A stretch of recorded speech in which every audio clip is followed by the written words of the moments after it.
Hello, the Namaste. Welcome to T-Shart channel. My name is Raj. I'm economy faculty, the Group 1 mains. So present మనకు the Telangana government group 1 release చేయడం జరిగింది. So దాంట్లో exclusive ఎకానమీలో మనకు group 1 prelims and again mains the మొత్తం Indian economy part and regional economy part and ఇక్కడ group 1 మెయిన్స్లో the environmental and issues అనేటువంటిది కూడా ఉండడం జరిగింది. ఓకే, సో ఇప్పుడు గ్రూప్ 1 ఆస్పిరెంట్స్ చాలామంది ద ఎకానమీ అంటే మన గ్రూప్ 1 మెయిన్స్లో ఎక్కువ స్కోర్ చేయాలంటే మనం ఎకానమీ ప్యాటర్న్ ఎలా ఉండాలి అనేటువంటి ఒక కంటెంట్లో చాలామంది కూడా ఒక కన్ఫ్యూజ్లో ఉన్నారు. యాక్చువల్ మనం ఎట్లా ఓవర్కమ్ కావాలి, ఎక్కువ స్కోర్ ఎట్లా చేయాలి, సో ఎకానమీలో మనం ఎలా ఎక్కువ స్కోర్ చేయాలి, దాని తర్వాత మనకు సబ్జెక్ట్ కంటెంట్స్ ఏమున్నది, టాపిక్స్ నుంచి మనకు క్వశ్చన్స్ ఎలా వస్తుంది, వచ్చిన క్వశ్చన్స్ మనం ఎలా అనలైజ్ చేయాలి, ద ప్రిలిమినరీ పాయింట్ ఆఫ్ వ్యూలో ఎలా అనలైజ్ చేయాలి, ద మెయిన్స్ పాయింట్ ఆఫ్ వ్యూలో ఎలా అనలైజ్ చేయాలి, ఆ మెయిన్స్ పాయింట్ ఆఫ్ వ్యూలో ద క్వశ్చన్కి ఎగ్జాక్ట్లీ ఆన్సర్ ఎలా రాయాలి, ఆ ఆన్సర్ కూడా ఎగ్జామినర్ మనం మెప్పించే విధంగా ఎట్లా ఆన్సర్ రాయాలి అనేటువంటి ఒక ప్రాబ్లమ్స్ చాలామంది చాలా మైండ్లలో సో జనరల్ ఎట్లా గ్రూప్ 1 మెయిన్స్ రాయాలనేటువంటిది చాలామందికి ఉంది.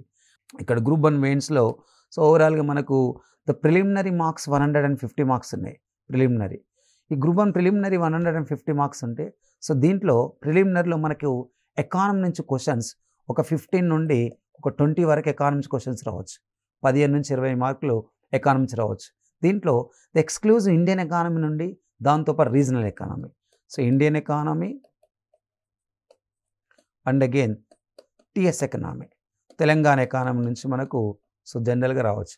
కాబట్టి ఇక్కడ Indian economy and TS economy నుంచి మనకు ద క్వశ్చన్స్ 115 to 20 మార్క్స్ వస్తుంది. ఇక్కడ ఇండియన్ ఎకానమీలో క్లియర్గా మనకు ఏ టాపిక్ నుంచి క్వశ్చన్స్ రావచ్చు అనేటువంటిది కూడా చాలామంది ద స్టూడెంట్స్ జనరల్గా ఎన్ని మార్కులు వస్తాయి ప్రిలిమినరీ నుండి, ఆ ప్రిలిమినరీలో టాపిక్స్ ఏముంటుంది, ఏ టాపిక్ నుంచి జనరల్గా ఎక్కువగా మార్క్స్ వస్తుంటుంది అనేది కూడా స్టూడెంట్స్ చాలా వరకు కొంచెం కన్ఫ్యూజ్లో ఉన్నారు. ఎందుకంటే ఇప్పుడు మనకు 2012లో ద గ్రూప్ 1 ప్రిలిమినరీ ఎగ్జామ్ జరిగింది and again we have to already మనం హర్డ్ నోటిఫికేషన్ వచ్చింది, ఆగస్ట్లో కూడా ప్రిలిమినరీ ఎగ్జామినేషన్ జరగవచ్చు అనేటువంటిది జనరల్గా ఉండడం జరిగింది. అయితే సో మనకు మేజర్గా ఎక్కడి నుంచి ఎక్కువగా ద ప్రిలిమినరీ కంటెంట్లో ఫస్ట్ నేను మీకు ఈరోజు టాపిక్ స్టార్ట్ చేయడానికంటే ముందు ద ప్రిలిమినరీ నుంచి ఎన్ని మార్కులు వస్తుంటాయి, దాంతోపాటు ద మెయిన్స్ నుంచి ఎన్ని మార్కులు వస్తుంటాయి అనేటువంటి దాన్ని చూద్దాం. ఇక్కడ ద హియర్ ఈజ్ ద మనకు గ్రూప్ 1లో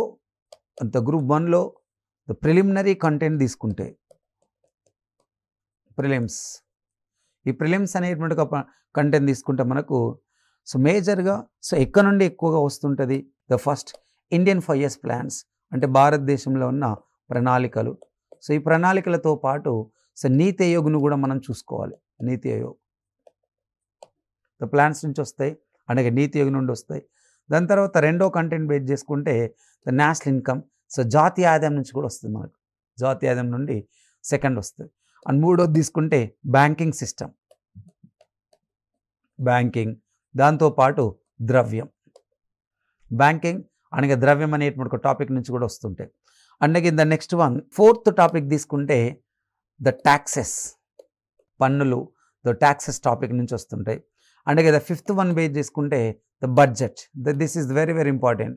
ద బడ్జెట్ అనేటువంటి టాపిక్ నుంచి కూడా సో మనకు 2 to 3 మార్క్స్ కవర్ అవుతుంటాయి. ఇది కాకుండా ఇంక ఇన్ఫ్లేషన్, ద్రవ్యోల్బణం, ఈ ద్రవ్యోల్బణం అనేటువంటి ఒక టాపిక్ నుండి కూడా మనకు వస్తుంటుంది. And again the seventh one తీసుకుంటే ద జనాభా, పాపులేషన్. సో నెక్స్ట్ పేదరికం, ద పావర్టీ, పేదరికం అనేటువంటి ఒక టాపిక్. అండ్ అగైన్ నిరుద్యోగం, అన్ఎంప్లాయ్మెంట్, నిరుద్యోగం. ఓకే, సో దీని తర్వాత నెక్స్ట్ ఇంకా మనకు స్టాక్ మార్కెట్ని కూడా చూసుకోవాలి. స్టాక్ మార్కెట్ అండ్ అగైన్ అంతర్జాతీయ వ్యాపారం,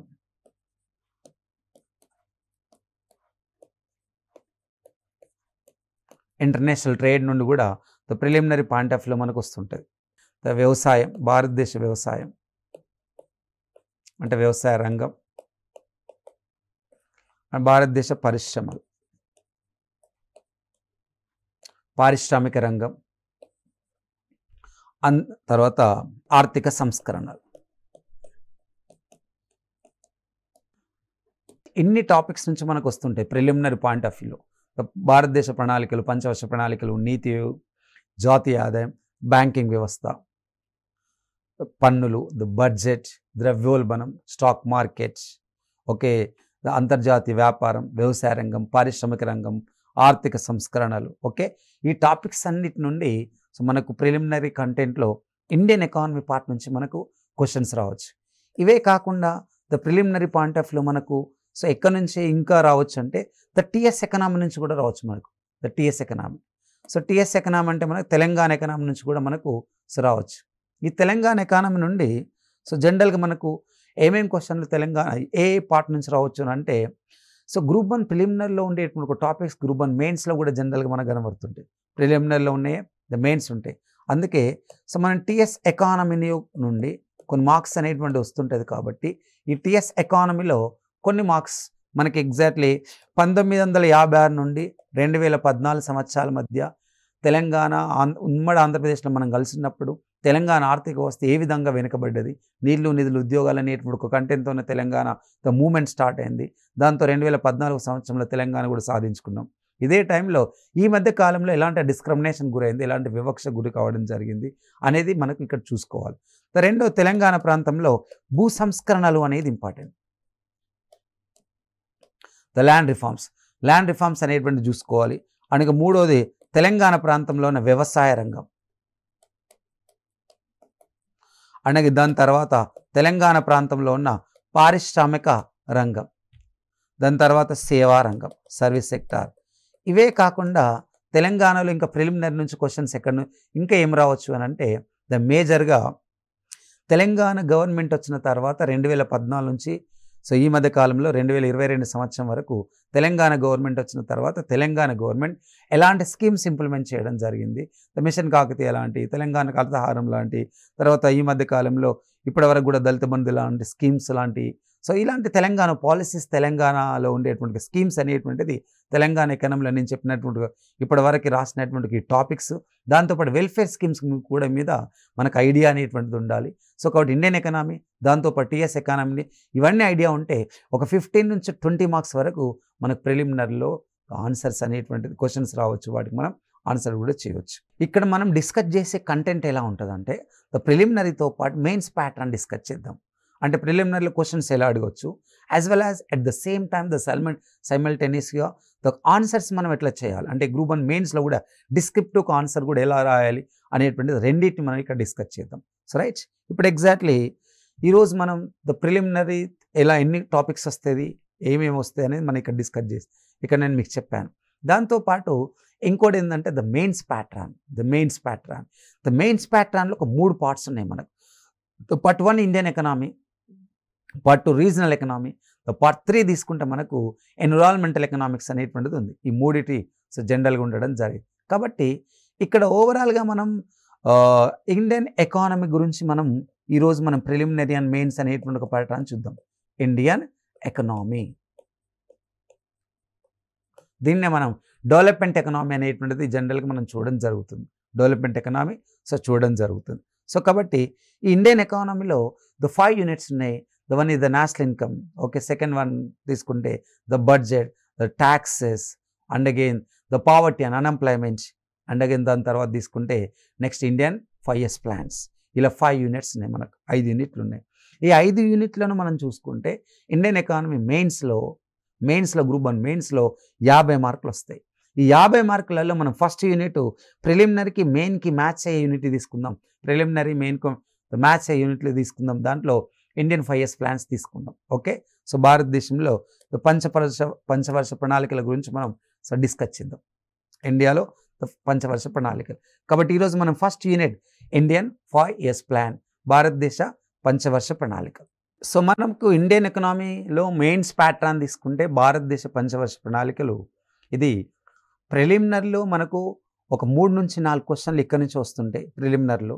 at the same time the మెయిన్స్లో తీసుకుంటే మనకు 10 మార్కులు వస్తాయి.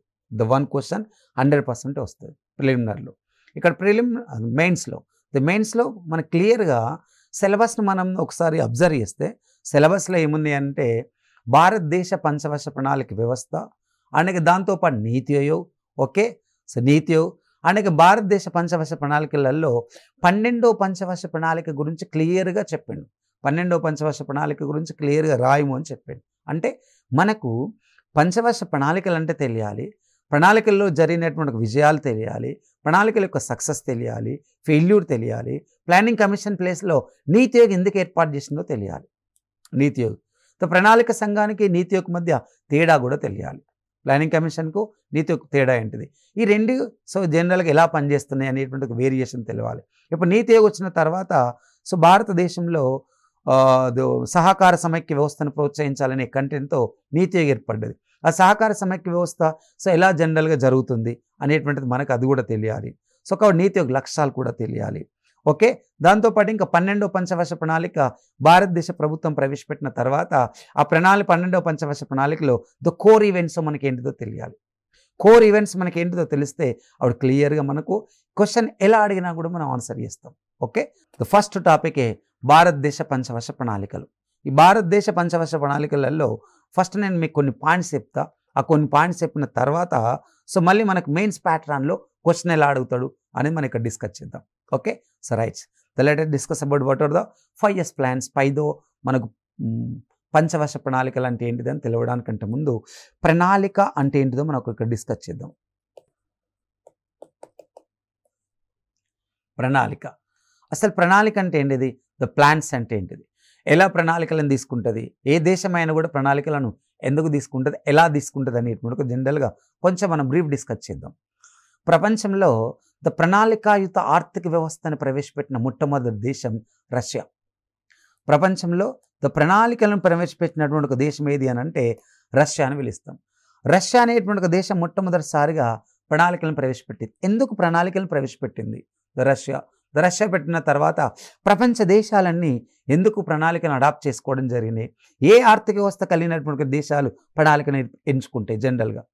మేజర్గా తీసుకుంటే ప్రపంచంలో ప్రణాళికలను 1917వ సంవత్సరం నుండి రష్యా అనేటువంటిది ప్లానెడ్ ఎకానమీ అనేటువంటి ఒక కంటెంట్ రూపంలో ప్రణాళికను తీసుకున్నాడు. ఏ దేశమైనా ఒక దీర్ఘకాలిక లక్ష్యాన్ని ఎంచుకుంటుంది. ఒక దీర్ఘకాలిక లక్ష్యాన్ని సాధించడానికి ముందస్తు వ్యూహాలు అనేటువంటిది ఏర్పాటు చేసుకుంటుంది. ఆ ముందస్తు వ్యూహాలు ఒక నిర్దిష్టమైనటువంటి ఒక సమయంలో సాధించడానికి ప్రభుత్వం ఏర్పాటు చేసుకున్న ఒక విధానమే ప్రణాళిక అన్నట్టు. ఒక దేశ ఆర్థికాభివృద్ధి సాధించడానికి ప్రణాళికను ఏర్పాటు చేసుకుంటారు. మనందరూ తెలుసు, ఒక దేశ ఆర్థికాభివృద్ధి సాధించడానికి ఒక దేశం ప్రణాళికను ఏర్పాటు చేసుకోవచ్చు. ఆర్థికాభివృద్ధి అంటే ఏంటిది, ఒక దేశంలో స్థూల దేశోత్పత్తిని ప్రోత్సహిస్తూ, అంటే వస్తుసేవల ఉత్పత్తిని ప్రోత్సహిస్తూ, వస్తుసేవల అభివృద్ధిని అనేటువంటిది ప్రోత్సహిస్తూ, వస్తుసేవల అభివృద్ధి సాధిస్తూ, అదే సమయంలో సాంఘిక లక్ష్యాలు కూడా దీర్ఘకాలికంగా సాధిస్తే అది ఆర్థిక అభివృద్ధి అంటారు. అందుకే ఏ దేశమైనా ఒక దీర్ఘకాలికమైన లక్ష్యాన్ని ఎంచుకొని ఆ నిర్దిష్ట సమయం తీసుకొని ఆ నిర్దిష్ట సమయంలో దీర్ఘకాలిక లక్ష్యాలను సాధించడానికి ఒక ప్రభుత్వం అనేటువంటి నియంత్రణ రూపంలో కొనసాగు ఒక విధానమే ప్రణాళిక అని పిలుస్తాం. ఇలా భారతదేశంలో ప్రణాళికలు రావడానికంటే ముందు ప్రపంచంలో ప్రణాళికలను తీసుకొచ్చినటువంటి ఒక దేశం రష్యా.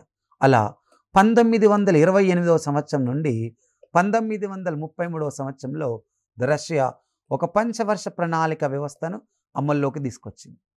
రష్యా అనే దేశం ఒక 5 సంవత్సరాల ప్రణాళికను తీసుకోవడం జరిగింది. ఇలా రష్యా 5 సంవత్సరాల ప్రణాళికను తీసుకునేటప్పుడు రష్యా ఏం చేయడం జరిగిందంటే, ఆ రష్యా అనేటువంటి ఒక దేశం వెనుకబడ్డ ప్రాంతం.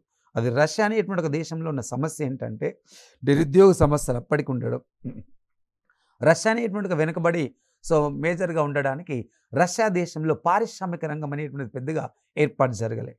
అందుకే రష్యా పారిశ్రామిక రంగాన్ని అభివృద్ధి చేయడానికి రష్యా మేజర్గా ఆ దేశోత్పత్తులను ప్రోత్సహిస్తూ ఒక 5 సంవత్సరాల కాలాన్ని బేస్ చేసుకొని ఆ దేశానికి సంబంధించినటువంటి ప్రతి ఒక్క వస్తువు ఆ దేశ భూభాగంలోనే తయారు చేస్తూ 5 సంవత్సరాల కాలంలో అంటే ఒక నిర్దిష్టమైన సమయం తీసుకొని రష్యా అనేటువంటి ఒక ప్రణాళికను ఏర్పాటు చేసుకోవడం జరిగింది. అందుకే ఈ రష్యా ఏర్పాటు చేసుకున్న ప్రణాళిక విధానంలో బేస్ చేసుకుంటే పరిశ్రమలు స్థాపించడానికి కొన్ని ఇండస్ట్రీ తీసుకున్నది. K1, C1, C2 and again C3 industries ఏర్పాటు చేసుకున్నది. అంటే దీన్ని 4 సెక్టార్ మోడల్ అంటాం. K1, C1, C2, C3.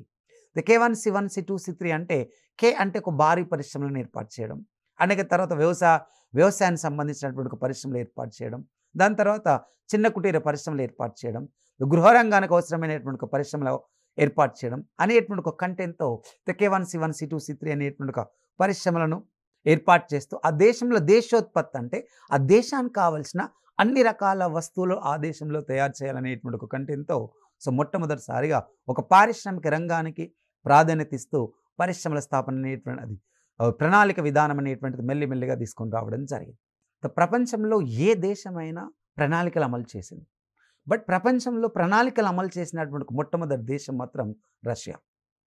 Russia అనేటువంటి ఒక దేశం మొట్టమొదటిసారిగా ప్రణాళికలు అమలు చేస్తే రష్యా సామ్యవాద తరహా వ్యవస్థను అమలు చేసింది. సామ్యవాద తరహా వ్యవస్థ, సామ్యవాద తరహా ఆర్థిక వ్యవస్థ. సామ్యవాద తరహా ఆర్థిక వ్యవస్థ అంటే ప్రభుత్వాధిపత్యం కలిగినటువంటి ఒక ఆర్థిక వ్యవస్థ.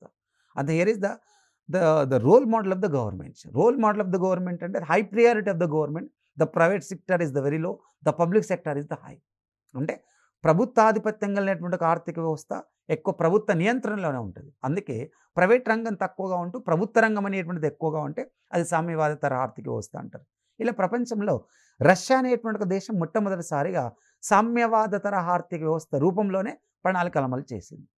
అందుకే దీని తర్వాత ఇంకా సామ్యవాద తరహా తర్వాత ప్రపంచంలో చాలా దేశాలు రష్యాను ఫాలో అయినాయి ప్రణాళికలు అమలు చేయడానికి. దాంట్లో రెండో తరహా దేశాలు ఏది అంటే మనం పెట్టుబడిదారి చెందిన దేశాలు అని పిలుస్తాం. పెట్టుబడిదారి ఆర్థిక వ్యవస్థ కలిగిన దేశాలు. పెట్టుబడిదారి ఆర్థిక వ్యవస్థ కలిగినటువంటి దేశాలు తీసుకుంటే ప్రపంచంలో పెట్టుబడిదారి ఆర్థిక వ్యవస్థ అంటే ప్రైవేట్ రంగానికి ఎక్కువ ప్రాధాన్యత ఇస్తూ ప్రభుత్వ రంగానికి తక్కువగా ఉంటుంది.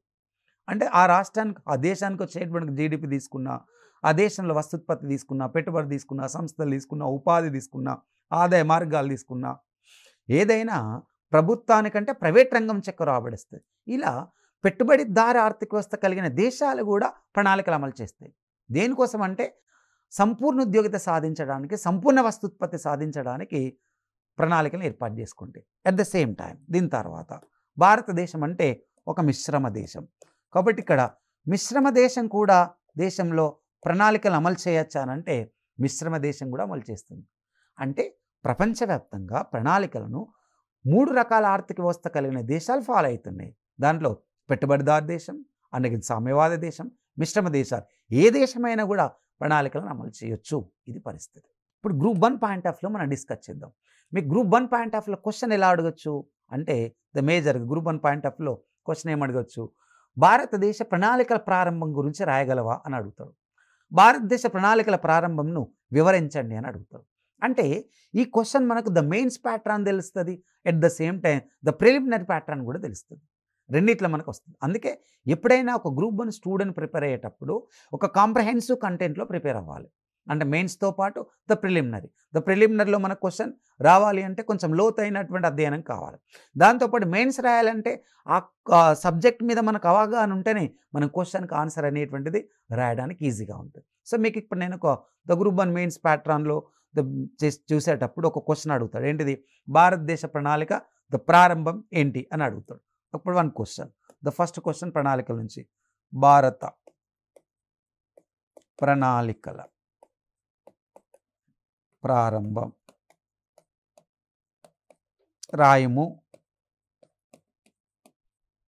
అనే క్వశ్చన్ అడుగుతాడు. ఓకే, భారతదేశ ప్రణాళికల ప్రారంభం రాయము, ఇది ఒక క్వశ్చన్ అనుకుందాం. అంటే ప్రణాళికల ఆరంభం గురించి వివరించము, ఎలా భారతదేశంలో ప్రణాళికల ఆరంభం జరిగినాయి. ఇది ఒక మెయిన్స్ ప్యాటర్న్ క్వశ్చన్. ఈ మెయిన్స్ ప్యాటర్న్ క్వశ్చన్లో కూడా మనకు ప్రిలిమినరీ కంటెంట్స్ కనబడుతుంటాయి. మన ఇండియాలో ప్రణాళికల ప్రారంభం అనేటువంటిది ఎప్పటి నుంచి జరిగిందంటే 1934 సంవత్సరం నుండి ప్రణాళికల ప్రారంభం అనేది జరిగింది, 1934.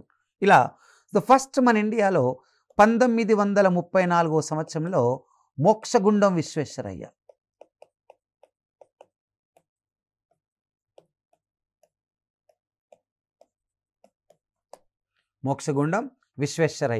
ఈ మోక్షగుండం విశ్వేశ్వరయ్య ఈయనే మన ఇండియాలో మొట్టమొదటిసారిగా భారత అభివృద్ధికై ప్రణాళిక వ్యవస్థ అనే ఒక బుక్ రాసింది. Okay, plan for economy India అనేటువంటి ఒక బుక్ రూపంలో రాసింది. ప్లాన్ ఫర్ ఎకానమీ ఇండియా అనేటువంటి ఒక బుక్ రూపంలో క్లియర్గా మోక్షగుండం విశ్వేశ్వరయ్య అంటే రష్యా అభివృద్ధి జరిగే విధానాన్ని బేస్ చేసుకొని భారతదేశంలో కూడా ప్రణాళికల అవసరం అనేది ఇంపార్టెంట్. ఆ ప్రణాళికల అవసరం అనేటువంటిది ఉంటే దేశంలో ప్రణాళికలను అమలు చేసినప్పుడు దేశ ఆర్థిక వ్యవస్థ అనేటువంటిది మారడానికి ఆస్కారం ఉంటుంది, దేశ అభివృద్ధి అనేటువంటిది ఉండడానికి ఆస్కారం ఉంటుంది అనే కంటెంట్తో మోక్షగుండం విశ్వేశ్వరయ్య మొట్టమొదటిసారిగా ప్రణాళికల గురించి చెప్పింది. ఈయన ప్రణాళికల గురించి చెప్పేటప్పుడు క్లియర్గా మోక్షగుండం విశ్వేశ్వరయ్య సో ఏం చెప్పడం జరిగిందంటే ద మేజర్ కంటెంట్లో ఈయన బుక్ రూపంలో క్లియర్గా భారతదేశంలో ఎక్కువ మంది వ్యవసాయ రంగం మీద ఆధారపడుతున్నారు.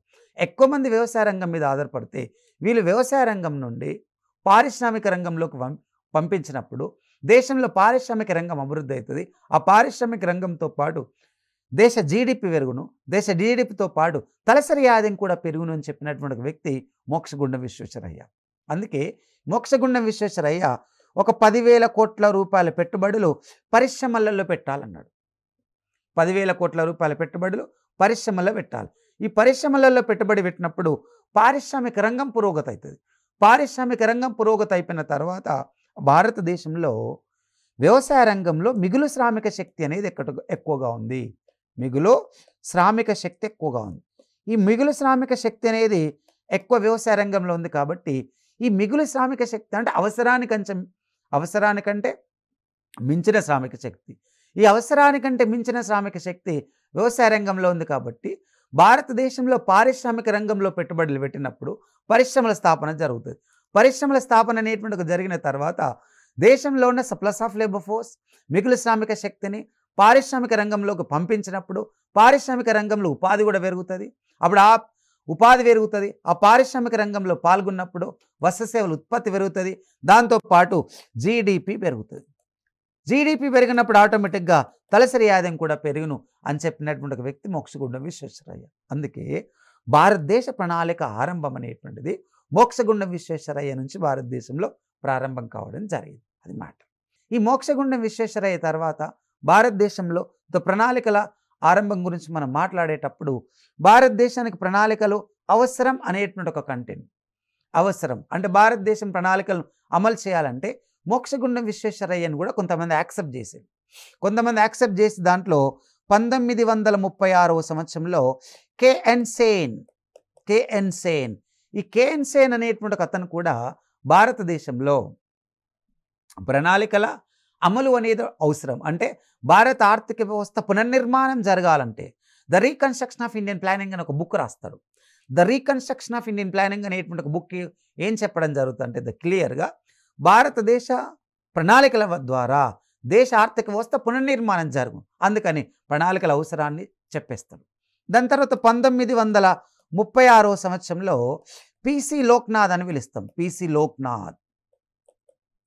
ఈ పిసి లోక్నాథ్ అనేటువంటి ఆయనే the principles of Indian plans అని ఒక బుక్ రాస్తారు.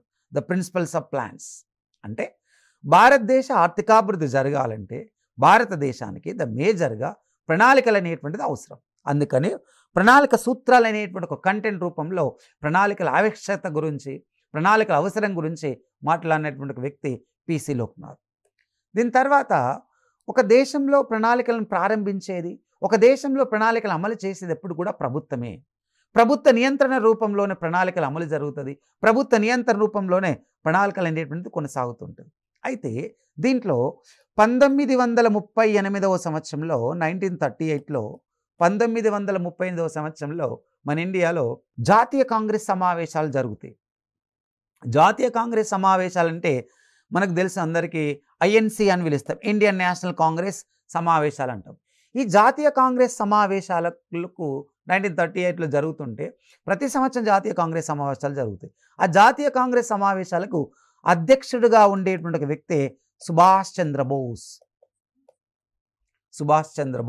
ఈ సుభాష్ చంద్రబోస్ అనేటువంటి ఆయన అధ్యక్షుడిగా ఉంటే సుభాష్ చంద్రబోస్ ఏం చెప్తాడంటే భారతదేశంలో దేశ ఆర్థికాభివృద్ధి జరగాలన్నా దేశ అభివృద్ధి అనేటువంటిది జరగాలన్నా భారతదేశానికి ఒక ప్రణాళిక సంఘం ఉండాలని ప్రకటిస్తాడు. అందుకే భారతదేశంలో ప్రణాళిక సంఘం ఉండాలని చెప్పిన మొట్టమొదటి వ్యక్తి సుభాష్ చంద్రబోస్. ఎప్పుడైతే సుభాష్ చంద్రబోస్ 1938లో చెప్పిండో సుభాష్ చంద్రబోస్ మాటలకు ఏకీభవించి ఆ ఇండియన్ నేషనల్ కాంగ్రెస్ అనేటువంటి వాళ్ళు క్లియర్గా 1938వ సంవత్సరంలో నేషనల్ ప్లానింగ్ కమిటీని ఏర్పాటు చేస్తారు. It was emerged of national planning committee since of 1938 period.